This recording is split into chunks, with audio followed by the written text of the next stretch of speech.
Good morning, Brew Daily show. I'm Neal Freyman. And I'm Toby Howell. Today, get your planners out. It's a preview of 2026. Here's what you need to stay ahead in the year ahead. It's Friday, January 2nd. Let's ride.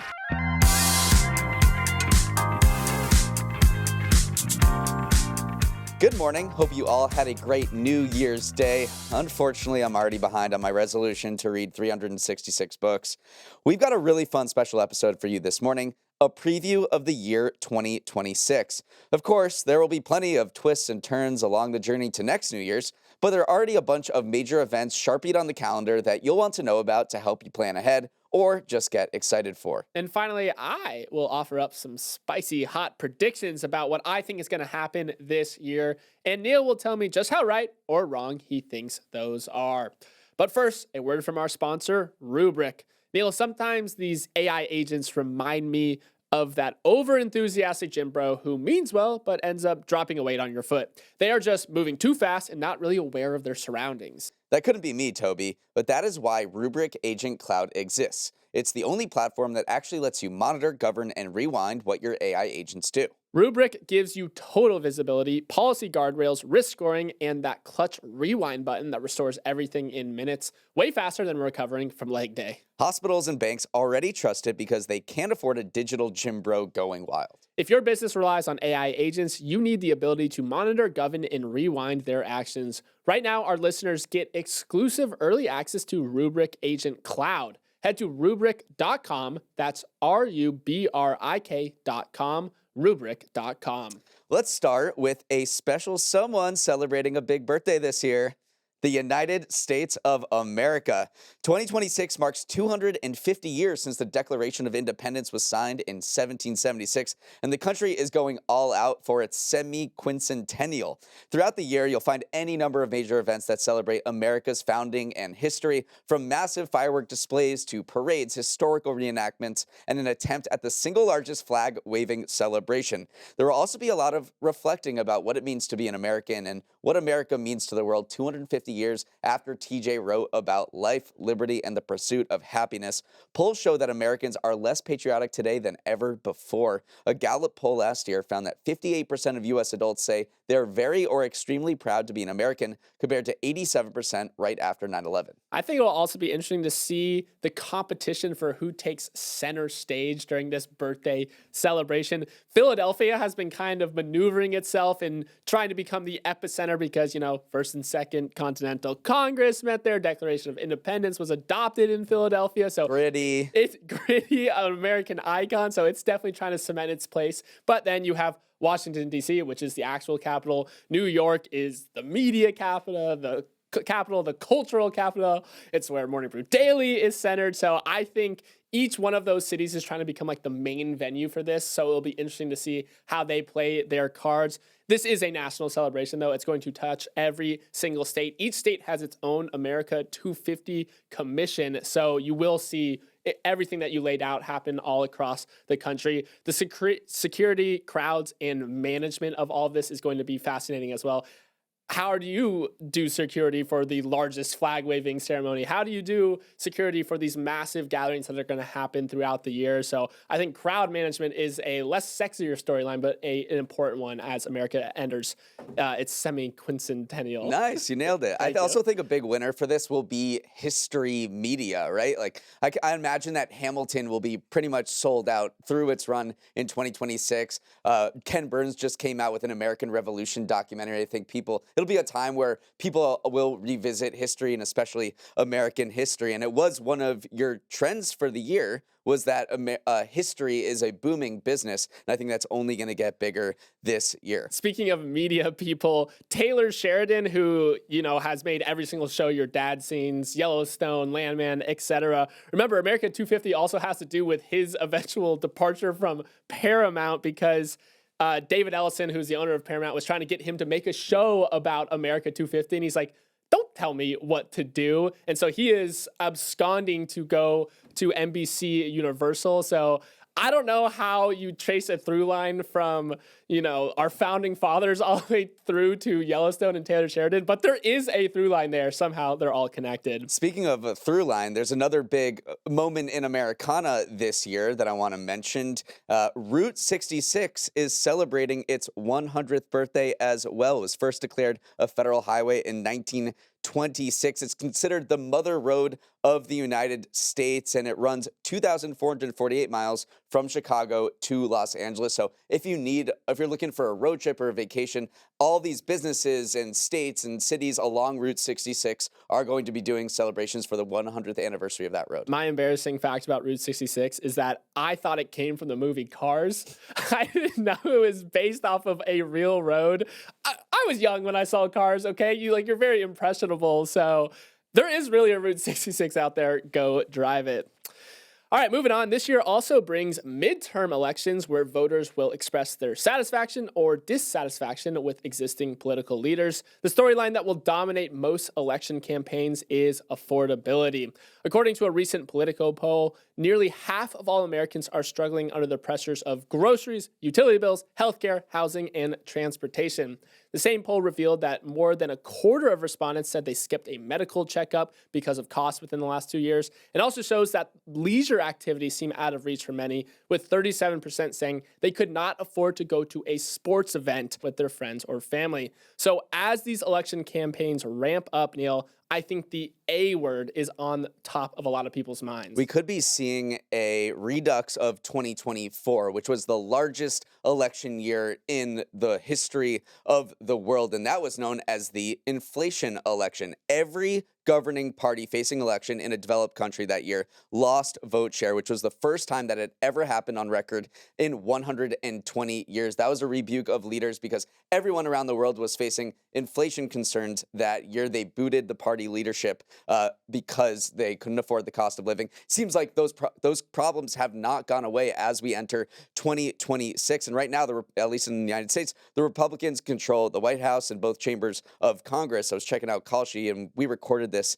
in the middle of December. As of then, Democrats had a 74% chance of winning back control of the House. Republicans did have a 67% chance of keeping the Senate. A lot of that has to do with how the math works out and who's up for re-election in any given midterm year. But you're right, affordability will be top concern for many voters this year. And affordability does tend to not favor the incumbent. It favors the people who are coming in and saying, hey, I can make your bills go lower. It's the people who are actually in charge that usually blame for the affordability. So on a whole, as we saw with that, referendum of last year, it does tend to mean that new blood is coming in.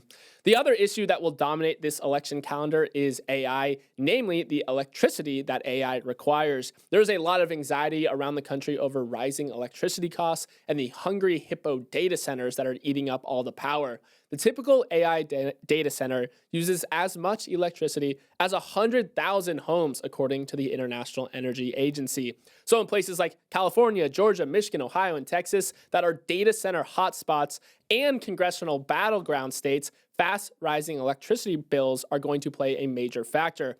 But AI is not going down without a fight. A new pro-AI super PAC has been formed and is releasing its first set of candidate ads ahead of midterms to try and convince the public that the massive investment in this technology is in their best interests. So pro-AI versus anti-AI will likely be a defining issue as well this year. Yeah, they're calling electricity the new price of eggs, and eggs was a big variable in the elections of a couple years ago and how those skyrocketing prices affected people's wallets. And now with data centers popping up and other things putting pressure on the power grid, they are saying electricity is new dozen eggs. And that is what a lot of politicians will focus on. It worked out really well for the governor-elects in New Jersey and Virginia. Abigail Spanberger in Virginia pledged during her campaign, her successful campaign, to lower energy bills and make data centers pay more of their share. And then in New Jersey, Governor-elect Mickey Sherrill, she promised to declare a state of emergency on utility costs and freeze rates. So that's what's going to be going on at a national level, at a state level, and it'd also be going on at your local level. If you go down to your town hall,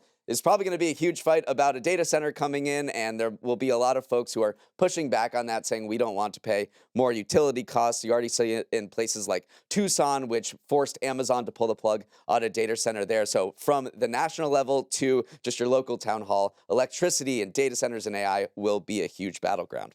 It's going to be a huge year for international sporting events, starting with the Winter Olympics in Milan Cortina, Italy in February. While not as spectacular as the Summer Olympics, the Winter Games always brings the heat, whether it's rediscovering your love for curling every 4 years or holding your breath as a figure skater attempts a quad. Some of the big storylines going into this Winter Olympics are American snowboarding legend Chloe Kim going for her third consecutive gold in the halfpipe, something no one's ever done before, NHL players returning to their Olympic squads for the first time since 2014, and the sport of ski mountaineering, or skimo, making its debut. I'm really pumped for skimo, which again is probably not the most visually spectacular sport to watch because these people are literally hiking up a mountain on cross-country skis. Not very fast. I mean, mountains, anyone who's trudged up a mountain before knows it's a very difficult task. So they're kind of shuffling their way up. And then they rip off these skins on the bottom of their skis and bomb down the mountain. That part's a little bit more fun. There's these transition areas. I got really into a skimo Instagram rabbit hole, kind of following Team USA's progress. And we look pretty good, actually. I mean, we're not necessarily known for our cross-country ski prowess, but I have high hopes for skimo. So turn it on, give it a chance. I think it will be an interesting sub-storyline for the Olympics. As a media nerd, I'm also excited to see what NBC is going to do with relation to its coverage. It earned a lot of plaudits for what it did with Peacock back in Paris in 2024, especially Gold Zone, which was this red zone type whip around action hosted by Scott Hansen and others. But Scott Hansen is the guy who does NFL Red Zone, and he's so good at it. And it was just people seem to love it as a way to catch all of the different sports going on at the same time. And he's just a great host. They're bringing it back, and they're probably going to expand it even more in Milan. And I'm very excited to just see what they do with the coverage, because back in 2020, Peacock dropped 2021 really, Peacock dropped the ball and NBC got blasted for its coverage. 2024 completely turned it around, so I'm excited to see what they do in 2026. I wonder, though, if it's going to be as effective if you cut to a skimo race rather than Steph Curry with like a dagger three. So no hate on the Winter Olympics, but maybe Sounds not. like you're hating a little bit on a little bit. All right, the month after the Olympics will be treated to the World Baseball Classic, in which 20 national teams will vie for the title of best baseball country in the world. Since it comes before the MLB season, the sport's brightest stars will be all competing, and you can only hope for the same level of drama from the last World Baseball Classic in 2023, when Shohei Ohtani struck out his former teammate Mike Trout to seal Japan's victory over Team USA in the championship game. I got my eye on the Czech Republic, though. Remember the Czech Republic team from the last World Baseball Classic? It's filled with amateurs. Their starting pitcher was a firefighter, and they beat a team. They secured their qualification for this year's World Baseball Classic. So they are a team of lovable underdogs going toe-to-toe with MLB players. So if you're looking for a team to root for, keep an eye on the Czech Republic. And of course, got to mention this, the big kahuna of sporting events arrives this summer with the World Cup, the largest, most viewed, and most lucrative tournament in the world. And it's going to be bigger than ever this year. Hosted across the 3 countries of North America, it'll feature an expanded field of 48 teams, 104 total games, and plenty of Trump, FIFA, immigration, political intrigue to boot. But hopefully that all goes away when the players hit the pitch on those sweltering days of July. Lionel Messi and Argentina are trying to repeat as champs 4 years after hoisting the trophy in Qatar, but heavyweights Spain, France, Brazil, Netherlands, and England stand in their way. Not the U.S., though. We probably won't compete for the title, but please just make it to the knockout stage, pretty please. I'm a little nervous, Neal. A little nervous about the Socceroos from Australia. I think we can handle Paraguay, though. Best case scenario, I think, is quarterfinals. If we don't make it out of the group stage, I'm moving to Canada. You heard it here first. Thank goodness this is airing the day after New Year's Day, so hopefully people are a little hungover and forget I ever said that, because I feel like it could come back to bite me. But I think the other main plotline, again, here is if the U.S. can get its act together when it comes to logistics. We keep talking about the final being at the Meadowlands in Jersey and how it's a nightmare to get there, but at least New York has some public transportation. Imagine Europeans going to a place like Dallas. how are they going to fare on a 6-lane Texas highway? So logistics just always is the main storyline, other than the actual fact that this is a giant sporting event, to keep an eye on. How are we going to do? Come on, US, get your act together. Up next, we are going to the moon. Hopefully, more than a half century since humans last visited the moon, NASA wants to go back in 2026. The Artemis 2 mission, whose mandate is to establish a sustainable human presence on the moon, is planned for April, but there are some rumblings that it could launch as early as February if things go to plan. Speaking of the plan, the crew will embark on a 10-day voyage to, quote, explore the moon for scientific discovery, economic benefits, and to build the foundation for the first crewed mission to Mars. Notably, though, they're not actually landing on the lunar surface, just doing a drive-by. As for when we'll actually return to Stanley Kubrick's movie studio, the moon, that will come in 2027 due to some issues with SpaceX's giant Starship rocket. Neal, the space race is heating back up a little bit. And there's going to be some history made on this Artemis 2 mission. Victor Glover will be the first black astronaut to fly around the moon, and Jeremy Hansen will be the first Canadian astronaut to participate in a lunar mission. So excited. You said if all goes to plan, it never goes to plan. So I don't It's hard. know. It's rocket science. It is rocket science. It's very hard, but hopefully Artemis 2 goes at some point this year so that Artemis 3, when we actually land on the moon for the first time since 1972, will happen before, we kick the bucket. I'm also excited about what's going on in the private space sector. And I think the 2 words to watch there, or the 3 words, are AI data centers. Bezos, Musk, NVIDIA, Google, everyone is trying to get data centers into space. It'll be very interesting to see whether there's progress made there, because as we just talked about, there's a lot of opposition to data centers here, drives electricity prices higher. People don't want it. Maybe if we just send it into space, it'll be a lot better when the sun is shining 24 hours a day. You can't do a yearly preview without taking stock of all the entertainment rolling out in 2026. And Toby, I don't want to jinx it, but it's looking like a good movie slate this year. Wuthering Heights, Robbie, Elordi, The Drama, Zendaya, Pattinson, Super Mario Galaxy, Mario, Peach. And that's just through April. Coming up later this year are Christopher Nolan's The Odyssey, The Devil Wears Prada 2, Toy Story 5, and in the winter, let's just fast forward till then, the third Dune and Avengers Doomsday. I am pretty pumped for this. The Odyssey, I'm just so excited for. In preparation, I read the book, and by read it, I mean I listened to it on audiobook. But again, it comes from a long oral tradition, so I feel like I still did my part. I'll say it too. I'm excited for Avengers Doomsday. I'm a typical media consumer, and bringing back Robert Downey Jr., I don't know how the heck they're going to do that.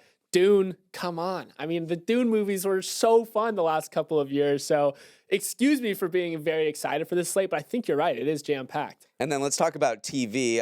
We only have the calendar for the first couple of months of 2026, but there's a lot of good shows coming back. New season of The Pitt, which was this acclaimed HBO show about hospital industry, season 4. I love Industry. Everyone should watch the first 3 seasons. There's a Game of Thrones prequel coming out, Night of the Seven Kingdoms, Bridgerton season 4, Euphoria season 3, and there's going to be a Scrubs reboot. And then finally, in our tour of the entertainment landscape, we have to mention the one property that never seems to come, but maybe will come in 2026.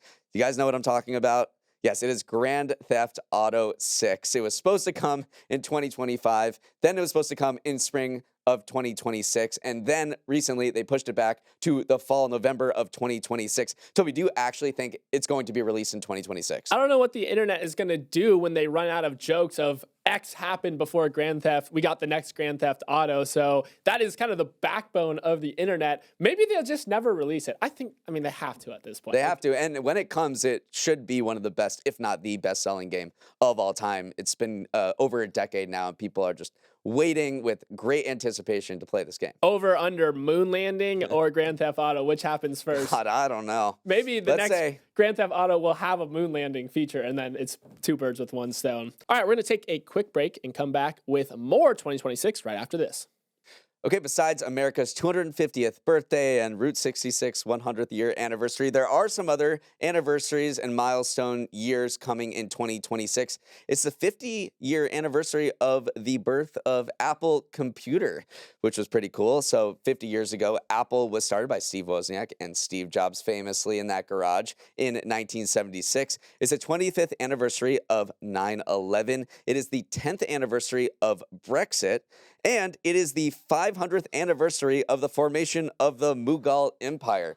Before you throw shade at Mughal Empire, just know where the Taj Mahal came from. It was the Mughals. Shout out the Mughals. Also, shout out us. It's the 3rd anniversary of Morning Brew Daily. We started President's Day weekend back in 2023. So just 497 years until we reach Mughal status.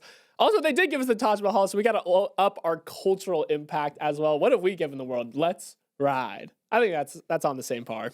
All right, this wouldn't be a look ahead episode without some predictions. So I fired up the old hot take machine, aka my brain, and want to run some predictions by you all. Neal, these are all correct, so no need to debate, but I'm eager to hear your thoughts. All right, my first prediction is OpenAI will not exist by the end of the year. I'll give you a couple of supporting data points. Let's talk. The economics just don't make sense. How can a startup continue to compete when we're talking about national scale level spending? Number 2, it just won't be able to catch up to Google. Google has more data, more money, and a better model right now. How can OpenAI close the gap? It can't. And then number 3, the Johnny Ive hardware collaboration that is supposed to be the next iPhone is going to flop.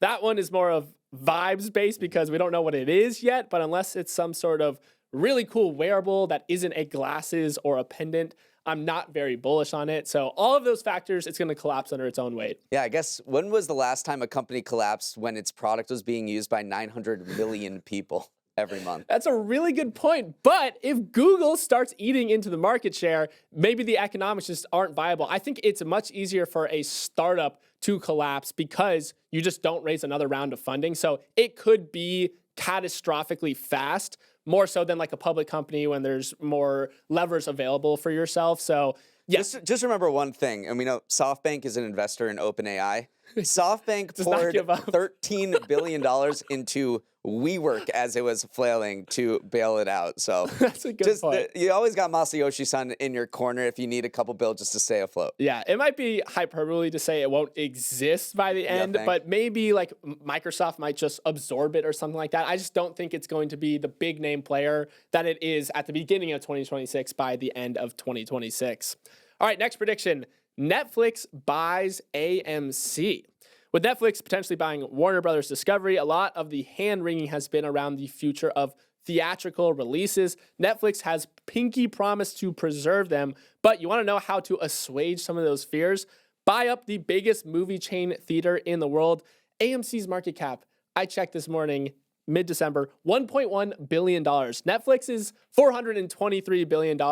I think they could make it happen. Yeah, I guess what is the growth plan there? Because we know that movie theaters are basically shrinking every single year. Fewer people are going to see movies. Box office receipts are way down what they were in 2019. If you were Netflix, what would you do with AMC to actually boost your bottom line?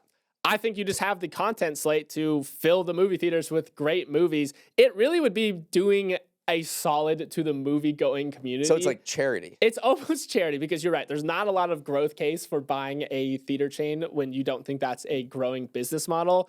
But I could also see it going the total opposite way where it goes, oh no, Netflix now controls one of the biggest IP libraries, one of the biggest streaming libraries, and now the biggest movie theater chain.